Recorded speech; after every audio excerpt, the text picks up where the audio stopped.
What's going on, all of you fantastic freelancers? My name is William, the host of your Anthem, and if this video is releasing on Thanksgiving, I wanted to wish all of our USA freelancers a very happy Thanksgiving. And if this video is releasing after Thanksgiving, well, I hope you all had a phenomenal gobble gobble day. Now you might be thinking to yourselves, well, William's getting real lazy. This is E3 2017 footage. Come on, give us something more current. Well, hold your horses, because there is actually a pretty good reason. Well, now I'm not getting lazy, believe it or not. There is a perfectly good reason why I'm playing this footage for you all today. Because we not only have one, not only do we have two, but we have 6 pieces of concept art from Christian Daily, and 3 of them harken all the way back to 2017, which gives me some very high hopes for Anthem Next. But before we get into all that, I wanted to say a very special thank you to today's sponsor, Raid Shadow Legends. You've seen this game advertised absolutely everywhere, and a couple times on this channel as well.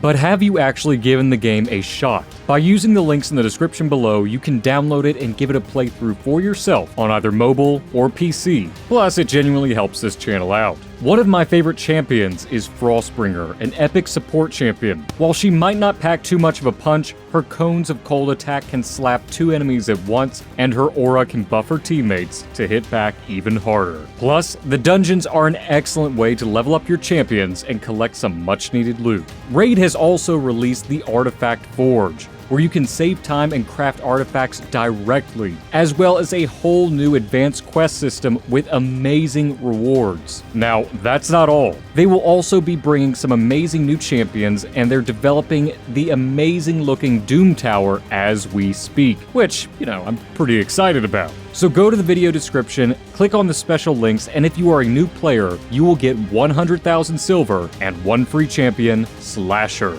You will find your extra rewards here in your inbox for the next 30 days only. A very special thank you once again to Raid for sponsoring today's video, and without further ado, let's get into it. So as I mentioned at the very beginning of the video, there is a good reason why I'm playing this old E3 2017 footage. It looks like BioWare is going all the way back to concepts and ideas back from that time period and bringing them back for next. First up though, I wanted to share a little bit about the Pirates of Bloodwind and some cool behind the scenes stuff that we're seeing from Christian's point of view. Christian tweeted on November 24th, "Loved building dioramas as a kid. Still do, actually. I use my miniature collection more for that than playing the games. Anyway, love the world building aspect of game making, and these prop sheets are cool. I'm out for the rest of the week. Happy Tea Day all, and be safe out there." Now, of course, what Christian is talking about is right here, where we're getting to see the props breakdown of what's inside the Pirates of Bloodwind region, area, stronghold, whatever you want to call it. And I'm sure we're going to be seeing plenty of these props in the future. World building is such a crucial aspect in game development, and I think that's where one of Anthem's competitors, Destiny, absolutely knocks it out of the park.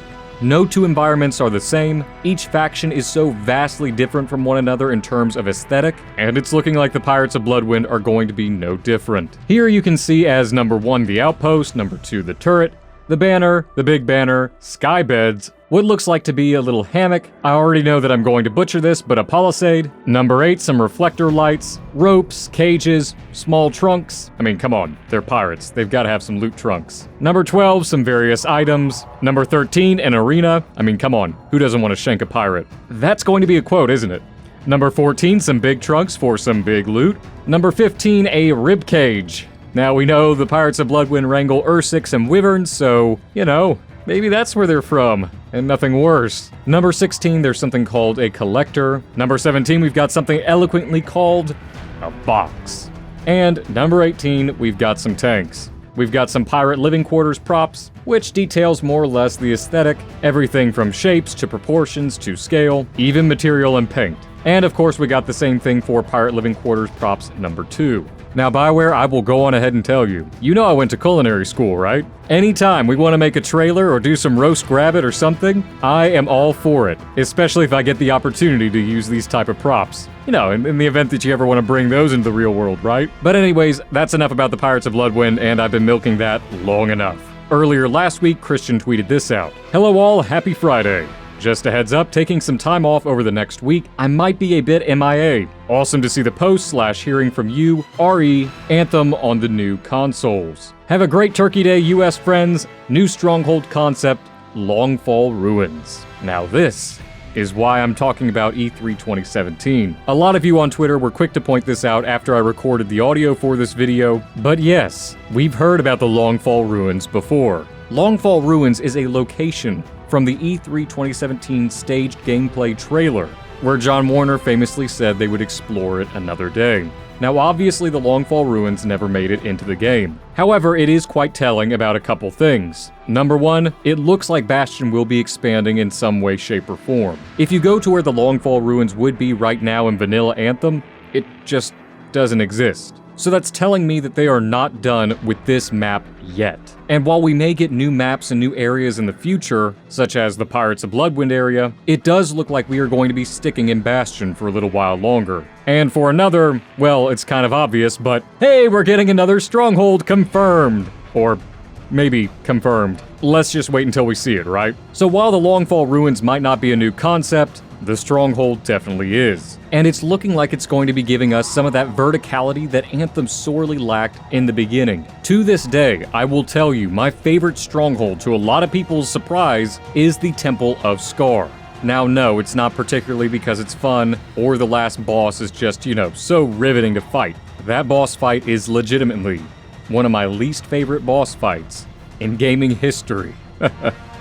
But no, the reason why I like it so much is because of exactly what we're looking at right here. The verticality. You know, that one room where you have to fight on level after level after level, and there are so many approaches you could take. You could simply walk all around. You could fly all the way up and come down on the enemies. Or you could dodge the turrets and the bullets and fly around them as you ascend and descend. That, to me, was the ultimate firepower for Anthem. That verticality that no other game could provide. Because let's face it, the movement in Anthem is unlike any game ever. That is one of the key things that this game has nailed. And capitalizing on it with a Stronghold like this, mwah, chef kiss. But anyways, let's take a look at the concept art. Now, if you had told me that this was for a brand new Stronghold, I really wouldn't have believed you because I thought, well, this is probably Temple of the Scar concept art. But I suppose that's because they've nailed the Scar aesthetic. Here we have another image where you've got that ranger looking down. Very cool, pretty neat. And you've got another angle of the Stronghold. Again,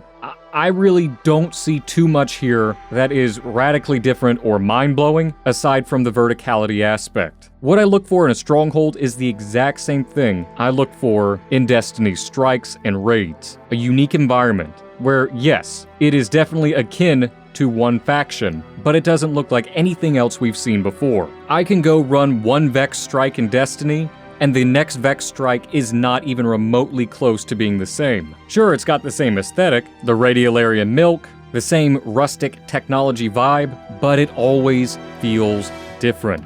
And that's why I wanted to lead with the diorama / look into the Pirates of Bloodwind. Environments are everything. They make us feel like we're in a different world, and it separates two locations from one another. That's where I feel that Bastion landed a little flat. And while sure, you've got some monuments like the Ancient Temple, the Fortress of Dawn, and those two giant Shaper relics over by the Serpents, no denying that those are radically different and they separate those areas. But at the end of the day, it's still a jungle. I don't know, if any of this is making sense to you guys, let me know what your thoughts are in the comment section below. And what do you all think about the new Stronghold concept, even though it looks pretty similar to Temple of the Scar? Of course, this is just concept art and a first look, but let me know what your thoughts are in the comment section below, and I will reply as always if there's conversational potential. And if you enjoyed this video and want to stay up to date on all things about Anthem next, then please be sure to leave a like and subscribe, as it really does help me out and allows me to reach more freelancers just like you. I hope all of you fantastic freelancers have an absolutely phenomenal day as always, and I'm looking forward to seeing each and every last one of you in the next video very soon. And remember, freelancers, we are strong alone, but we are so much stronger together.